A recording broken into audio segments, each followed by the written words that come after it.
Dostali teplo a zadarmo. Pre fabriky to bol odpad, pre obyčajných ľudí šanca ušetriť nejaké to euro. V Zlatých Moravciach dnes skladali kopy paliet na kúrenie. Nech vám dá Boh zdravie za to, že ste nám to doviezli. Už nemáme čím, viete, ako triesky zakladať. Všelijako už len bedničky, čo sme mali, tak sme všelijako. Ma to milo prekvapilo, tak vám poviem, lebo ešte som od nikoho nič nedostala. Táto žena sama vychovala na staré kolená vnúka, ako by mu bola matka. Keď jej pred domom zaklopali s hrbou paliet, priam žasla. Postačí nám to dlho podľa vás? No, mesiac na dva. Ideme kúriť.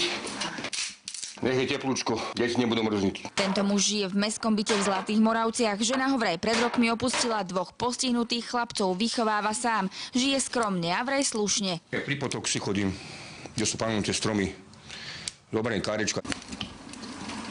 Ja sa viem postarať, aby to bolo, aby detská neboli zime. Ale kradnú v žiadnom prípade. Šetrí, kde sa dá. Hrba paliet je pre troch chlapov, ktorí musia vyžiť zo zhruba 500 eur mesačne. Nesmierna pomoc. Dá sa prežiť, len musím lepšie nad tým premýšľať, ako ako korunku dať. Nebyť dobrého nápadu, drevené palety by sa len vyhodili. Aktivisti zo Zlatých Moraviec ich zatiaľ zohnali toľko, že naplnia 6 kamiónov. Keď niekto potrebuje 2 palety, tak si dobre 2 palety. Keď 1 paletu, tak 1 paletu.